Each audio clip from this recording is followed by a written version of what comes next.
Tempus fugit, memento mori, memento vivere. This lovely Roman expression, in fact, it's an amalgamation of two sentences, means time flies, remember you will die, and remember to live. What you have on your screen right now is a gold sovereign, struck in the name of Queen Elizabeth II, who recently passed away after an astonishing 70 years on the throne of Great Britain. Now, I'm not here to make a video on the Queen or the British monarchy, although a very respectable 10% of all my viewers are from Great Britain, and if any of you watching cared about the late Queen, I send you my condolences. However, this entire situation makes us stop for a moment and reflect, particularly us coin collectors, as we so often get caught looking at the past with our lovely ancient coins. The Western world in particular has, I would say, because of the spectacular levels of wealth and prosperity we've achieved, transformed death into a taboo, a thing to be avoided, instead of the integral part of life it truly is. The Romans had a very close relationship with death and mortality.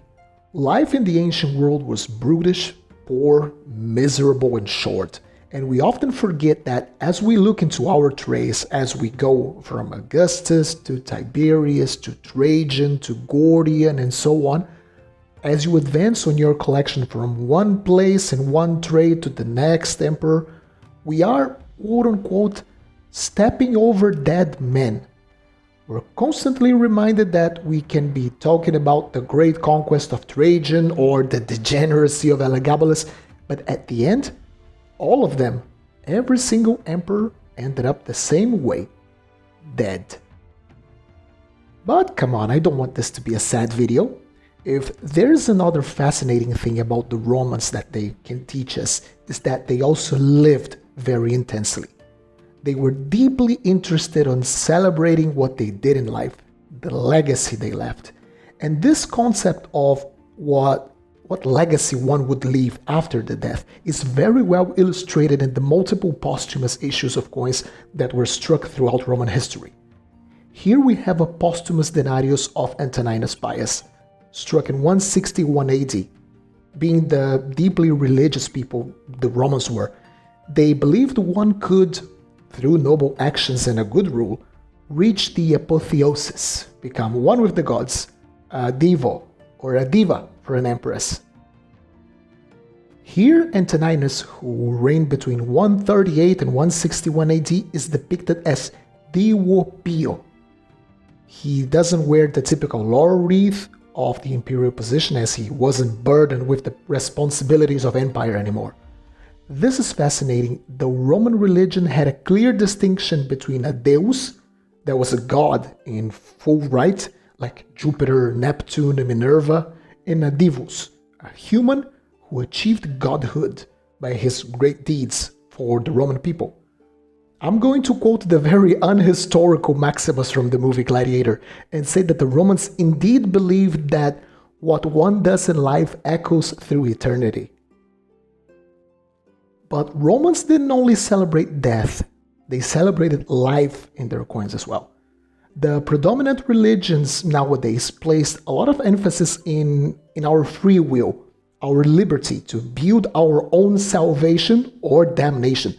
But for the Romans, you were much, much more in the hands of the gods. You were the plaything of the gods. A long and prosperous reign wasn't simply a sign of a competent leader. It was a direct blessing from the great pantheon, a covenant between ruler and gods which allowed your long and prosperous reign. This next coin I'm showing you now, also from Antoninus Pius, shows a rather common obverse with his laureate bust and his imperial titles. Nothing unusual for a coin of this emperor. But as we head to the reverse, we see this is a commemorative piece. Emperors had to go through a ceremony where they declared publicly their vows of serving the Roman people. This was the vota publica. These were vows taken and renewed every 10 years, a contract, an agreement with the Roman gods to renew your rulership. When you took the vows, you would take your Vota suscepta, for 10, 20, 30 years in power. As you completed your decades in power, your vows were considered fully served, a vota soluta. These were greatly celebrated with games and feasts. In a world of sickness and death, you were given 10 years to rule. This was seen as a blessing. So here in this particular coin, we have the celebration of Antoninus' vota soluta for 10 years ahead of the empire, also called his decennalia. We see on the borders of the coin, the laurel wreath, symbol of authority and divine powers, and the legends read, Primi decennales, consul quartus. So it also celebrated his 4th years as a consul. During Antoninus' over 2 decades in power, we have coin issues celebrating his first 10 years in power, celebrating his 2 decades in power, and we have an image of him sacrificing in an altar, giving thanks to these 10 years, and even a series celebrating his vows for the 30 years. Sadly, Pius did not live to see his 3rd decennalia, but we can say he had a very good run. But Antoninus was just a mortal man surrounded by mortal people. He had a close encounter with death at the beginning of his reign. His wife, the Empress Faustina, died suddenly of some unknown illness. Remember I mentioned how much more at ease the Romans were with the concept of death compared to us. Here we have an example. This posthumous coin of Faustina shows her with her bust covered by a veil. This is how deified and deceased the Romans were depicted, as they were draped before being put on their funerary pyre. We aren't strangers to the concept of showing dead people on our coins. If you look at all US coins, for example, they all show dead people. But these people are shown alive, they're dignified, they're shown healthy even. The Romans are very direct, however, nearly too direct for modern sensitivities. Here we have, with this veil, a direct statement. Look, the Empress is dead. She has her funerary robes on. She's no longer among the living. And you know what? When you think about it, it's not that bad. It shouldn't be so much of a taboo, right?